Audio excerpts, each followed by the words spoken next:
ये है against the gods के सीजन 2 का नोवेल एक्सप्लेनेशन पार्ट 69। पिछले एपिसोड के लास्ट सीन में देखा था कि होंगर ने सोचा कि माथा छूने के बदले उसे टेस्टी ड्रैगन फॉल्ट मिलेगी। ये एक अच्छा सौदा था, इसलिए वो मान जाती, जिसे सुनते ही युनचे भी तैयार हो जाता है कॉन्ट्रैक्टेड प्रोफाउंड सील बनाने के लिए। अब आगे होंगर ने उसके सामने खड़े होकर अपनी आंखें बंद कर लीं।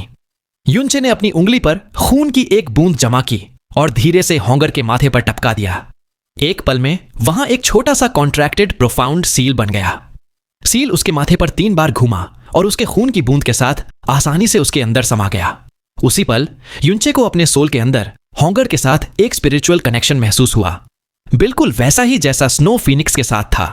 युनचे के बाएं हाथ के पीछे एक लाल रोशनी चमकी और वहां उस लाल ग्रेट स्वॉर्ड की इमेज का एक प्रोफाउंड इम्प्रिंट बन गया, जो कुछ ही पलों में बिना कोई निशान छोड़े गायब हो गया। होंगर को अचानक एक अजीब सा एहसास हुआ। उसने अपनी आंखें खोली जो उलझन से भरी हुई थी और कहा, ऐसा लग रहा है जैसे कुछ अजीब हो रहा है। युनचे ने होंगर को देखते हुए अपने दिमाग को फोकस किया और उसे वापस बुलाने का कमांड दिया। इसके साथ ही उसके हाथ के पीछे बना सोर्ड शेप्ड प्रोफाउंड सील चमक उठा। होंगर ने एक हल्की सी चीख मारी और उसका पूरा शरीर एक लाल रोशनी में बदलकर उस प्रोफाउंड सील के अंदर समा गया। युनचे ने अपना हाथ उठाया और अपने हाथ के पीछे बने उस सील को देखा। वो हैरान खड़ा था। यह सच में काम कर गया था। उसने आखिरकार इस मिस्टीरियस लड़की के साथ एक कॉन्ट्रैक्ट बना लिया था। उसने धीरे से आवाज दी, होंगर।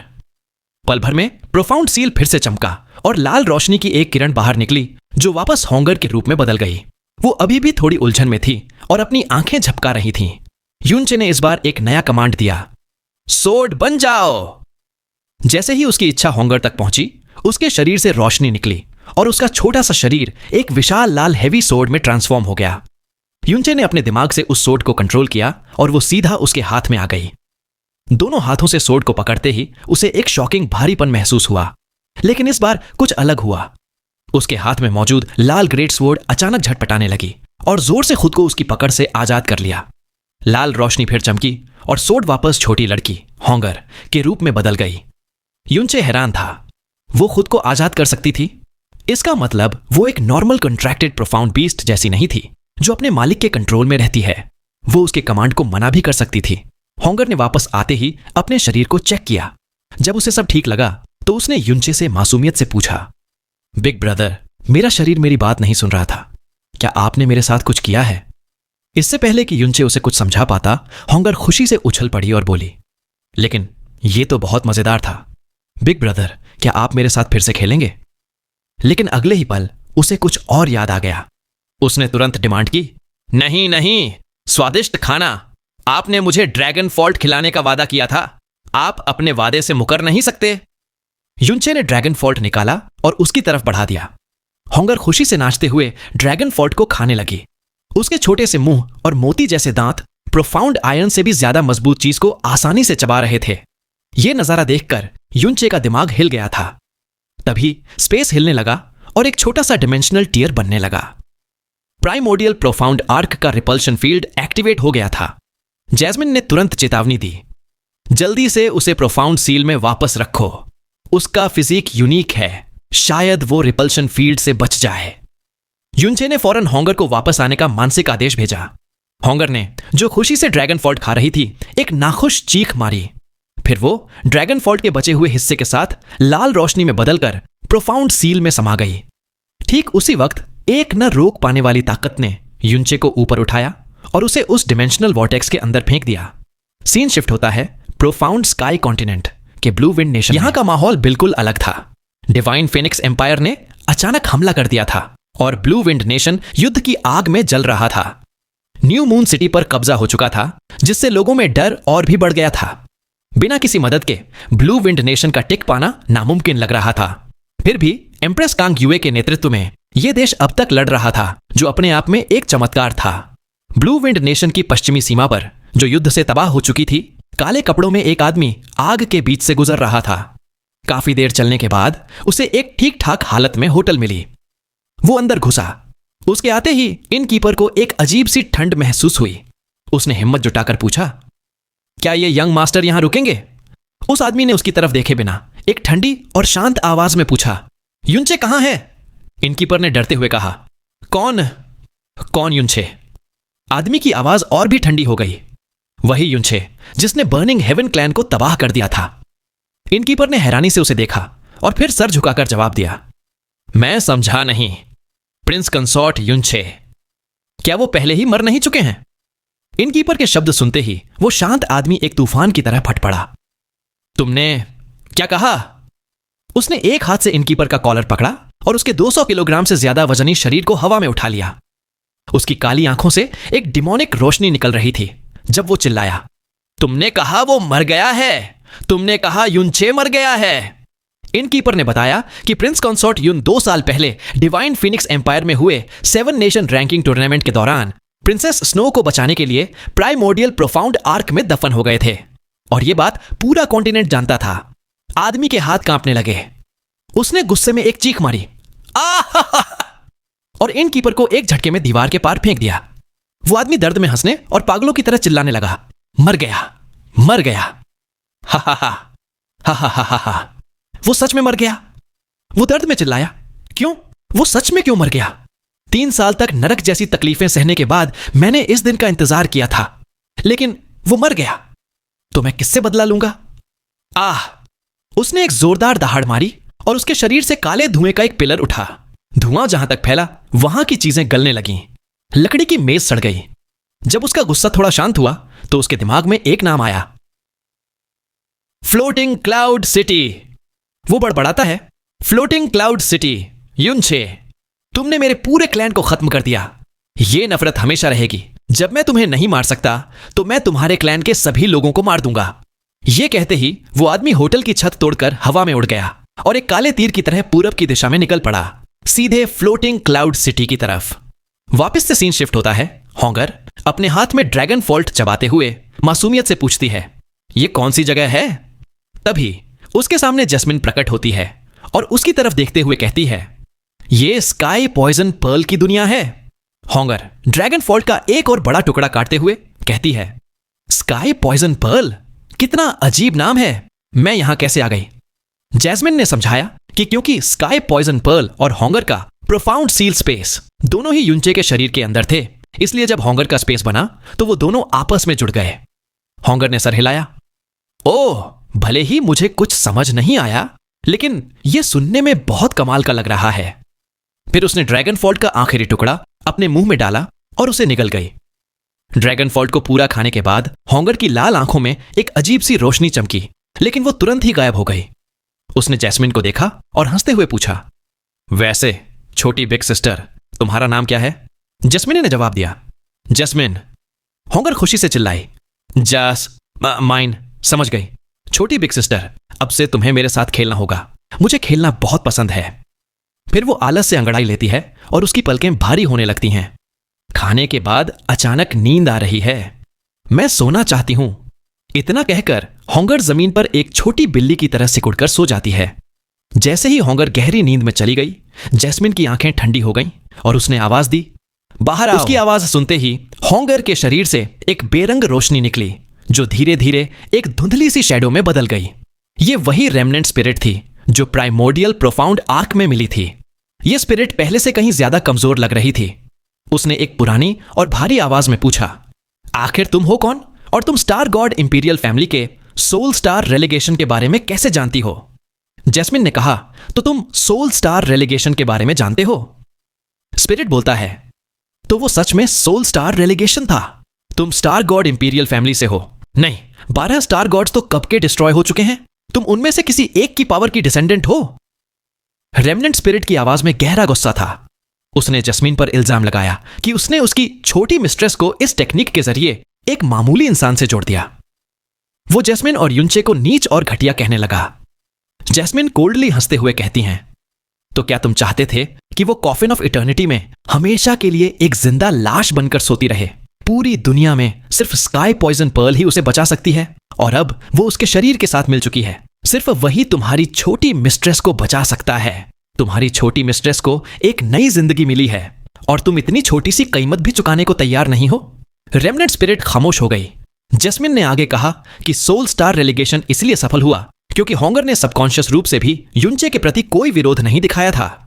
स्पिरिट ने गुस्से में कहा कि यह इसलिए हुआ क्योंकि उसकी छोटी मिस्ट्रेस अपनी यादें खो चुकी है और उसकी आत्मा एक खाली स्लेट जैसी है, इसलिए जैस्मिन ने इसका फायदा उठाया। उसे इस बात का गुस्सा था कि उसके सेक्ट की आखिरी उम्मीद अब एक मामूली इंसान से जुड़ गई है। जैस्मिन ने ताना मारते हुए कहा कि एक मामूली इंसान, अगर वो सिर्फ एक मामूली इंसान होता तो क्या मैं उस पर ऐसी स्किल इस्तेमाल करती जो जिंदगी में सिर्फ एक बार इस्तेमाल की जा सकती है। जैस्मिन ने समझाना शुरू किया कि कुछ साल पहले वो भी युनचे को एक मामूली इंसान समझती थी, जिसकी प्रोफाउंड वेन्स तक क्रिपल्ड थीं। वो सिर्फ उसके शरीर में मौजूद स्काई पॉइजन पर्ल का इस्तेमाल करना चाहती थी। लेकिन मुझे जल्द ही एहसास हो गया कि मैंने इस इंसान को समझने में बहुत बड़ी गलती की थी। जैस्मिन ने उसे बताया कि रेल्म ऑफ गॉड्स में भी, जहां लोग हजारों साल से ट्रू गॉड्स की लेगेसीज ढूंढते हैं, वहां भी किसी के पास 3 से ज्यादा गॉडली पावर्स का होना पूरी दुनिया को हैरान कर देता है। लेकिन क्या तुम जानते हो कि उसके पास कितने टाइप्स की गॉडली पावर्स हैं? ईविल गॉड की इंडिस्ट्रक्टिबल ब्लड, रेज गॉड का डिवाइन आर्ट, हेवनली वुल्फ का डिवाइन आर्ट, फिनिक्स का डिवाइन ब्लड और डिवाइन सोल, और प्राइमोर्डियल एज्योर ड्रैगन का ड्रैगन ब्लड, ड्रैगन सोल और ड्रैगन मैरो। 5 अलग अलग गॉडली स्ट्रेंथ्स एक ही शरीर में, और ये सब उसने सबसे लो लेवल की दुनिया में सिर्फ 3 साल के अंदर हासिल किया है। यह सुनकर रेमनेंट स्पिरिट हैरानी से बुरी तरह से हिल गई। जैस्मिन ने अपनी बात जारी रखी। इसके अलावा जिस स्काई पॉइजन पर्ल को तुम अनंत सालों से ढूंढ रहे थे, वो न सिर्फ उसके पास है बल्कि उसके शरीर के साथ पूरी तरह से जुड़ चुका है। और मैं तुम्हें यह भी बता दूं कि स्काई पॉइजन पर्ल के अलावा उसके पास एक और हेवनली प्रोफाउंड ट्रेजर है। क्या अब भी तुम मानते हो कि वो सिर्फ एक मामूली इंसान है? उसके पास बेहद पावरफुल लक है। उसका परसेप्शन और ग्रोथ रेट भी कमाल का है। तुम्हारी छोटी मिस्ट्रेस उसके साथ रहकर उसके लक से भी प्रभावित होगी। लेकिन स्पिरिट इस बात से पूरी तरह सहमत नहीं था। उसने एक आह भरते हुए कहा, लक एक भ्रम है। मैंने उसे प्रोफाउंड आर्क में 2 साल तक देखा है। 18 महीने स्पेशल टर्ब्यूलेंस में गुजारना ऐसी बदकिस्मती है जो एक आम इंसान 100 सालों में भी नहीं झेलता। मैं मानता हूं कि उसके पास जो कुछ भी है वो उसके लक से ज्यादा उसकी विल पावर की वजह से है। आखिर में स्पिरिट ने हार मान ली और कहा, छोड़ो, जो हो चुका है उसे बदला नहीं जा सकता। मैंने उसे मामूली इंसान गुस्से में कहा था। मैंने 2 साल तक उसकी विल पावर देखी है जो वाकई हैरान करने वाली है। छोटी मिस्ट्रेस जाग चुकी है और वो इस बंधन से खुश लग रही है।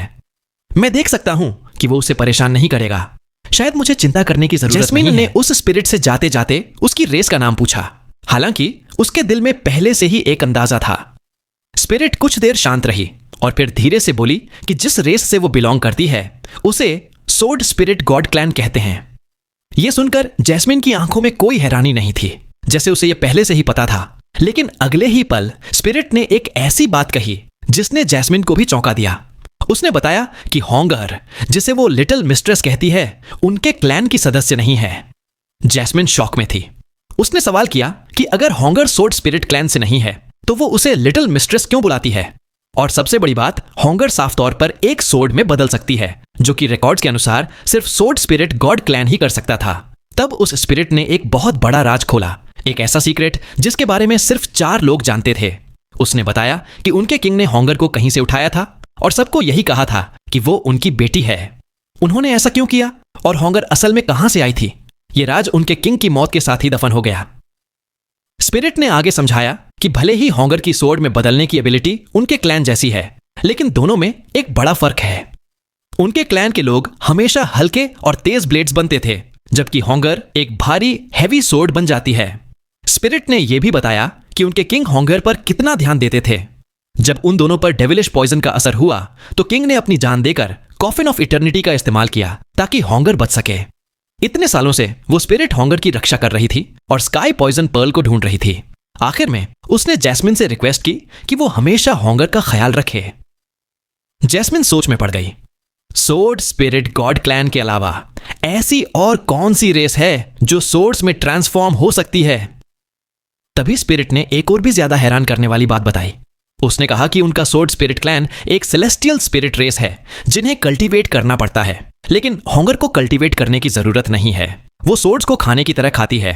हर बार जब वो एक सोर्ड खाती है तो उसकी स्ट्रेंथ थोड़ी बढ़ जाती है। जितनी स्ट्रॉन्ग सोर्ड उतनी ज्यादा ग्रोथ।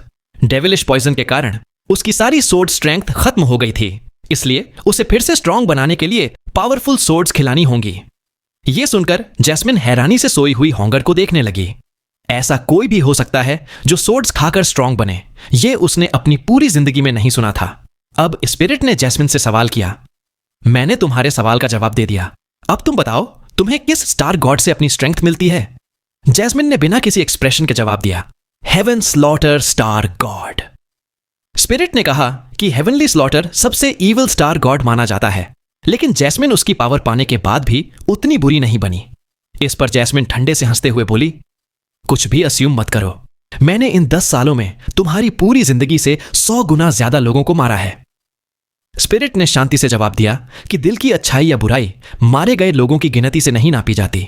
फिर उसने अपना असली सवाल पूछा, तुम इस इंसान पर इतना ध्यान देती हो, यहां तक कि तुमने सोल स्टार रेलिगेशन जैसी एबिलिटी भी यूज की? तो जब वो प्राइमोर्डियल प्रोफाउंड आर्क में फंस गया था या 18 महीने तक स्पेशल टर्ब्यूलेंस में तड़प रहा था, तब तुमने उसकी मदद क्यों नहीं की? यह सुनकर जैस्मिन के होठों पर एक हल्की मुस्कान आ गई। लगता है तुम उतनी चालाक नहीं हो। यहां जैस्मिन ने एक बहुत बड़ा राज खोला। उसने समझाया कि वो नहीं चाहती थी कि यूनचे हमेशा उसकी पावर पर डिपेंड करे। जब तक यूनचे को पता था कि जैस्मिन उसकी मदद कर सकती है, वो कभी अपनी पूरी विल पावर का इस्तेमाल नहीं करता। इसीलिए 3 साल पहले जैस्मिन ने जानबूझकर अपनी पावर्स के सील होने का नाटक किया था, ताकि यूनचे सिर्फ अपनी ताकत पर भरोसा करना सीखे। इसी वजह से प्राइमोर्डियल प्रोफाउंड आर्क में और स्पेशल टर्ब्यूलेंस के दौरान यूनचे ने अपनी खुद की विल पावर से कई बार अपनी लिमिट्स को पार किया। लेकिन सबसे बड़ा झटका तो यह था कि जैस्मिन ने न सिर्फ उसकी मदद नहीं की, बल्कि प्राइमोर्डियल प्रोफाउंड आर्क के अंदर स्पेशल टर्ब्यूलेंस की इंटेंसिटी को और भी बढ़ा दिया था। इसका नतीजा उसकी उम्मीद से भी बेहतर निकला। यूनचे बहुत स्ट्रांग हो गया और जैस्मिन के शरीर का आधा डेविलिश पॉइजन भी साफ हो गया। जैस्मिन ने आखिर में कहा, मैं सिर्फ उसकी गाइड हो सकती हूं, रास्ते पर चलना उसे खुद है। अगर वो सच में मरने वाला होता तो मैं जरूर बीच में आती। यह सुनकर स्पिरिट काफी प्रभावित हुई और शांति से बोली, अब मैं चैन से जा सकती हूं। इतना कहकर उसकी आवाज और परछाई धीरे धीरे गायब हो गई। दूसरी तरफ डिमेंशनल वॉर्टेक्स में बहते हुए यूनचे को आखिरकार एक एग्जिट दिखा। एक सफेद रोशनी के बाद उसे वॉर्टेक्स से बाहर फेंक दिया गया। एक थुड की आवाज आई और इससे पहले कि वो कुछ समझ पाता, वो चेहरे के बल जमीन से जा टकराया और उसका आधा शरीर नरम मिट्टी में धंस गया। वो एक झटके में उठा और अपने मुंह से मिट्टी थूकता हुआ अपने आसपास देखने लगा। जब उसे यकीन हो गया कि कोई आसपास नहीं है, तब उसने राहत की सांस ली। प्रोफाउंड स्काई कॉन्टिनेंट का ओवरलॉर्ड इस नई दुनिया में चेहरे के बल गिरा था।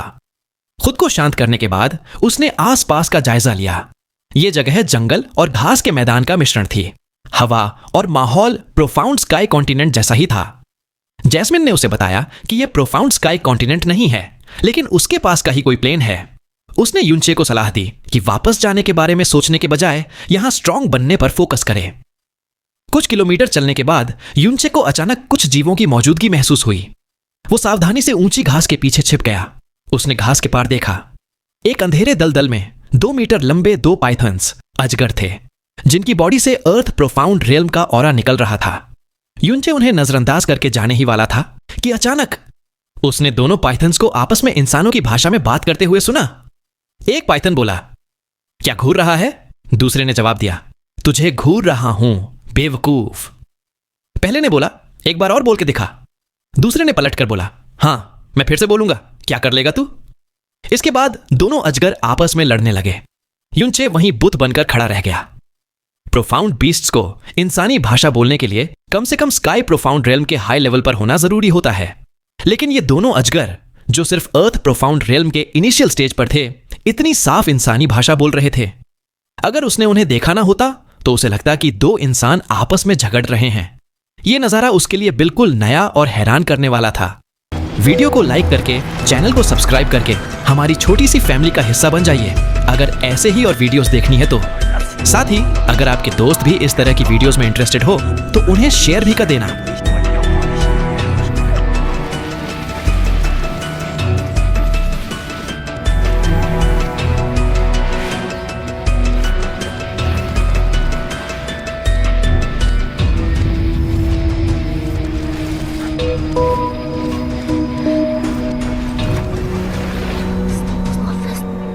First.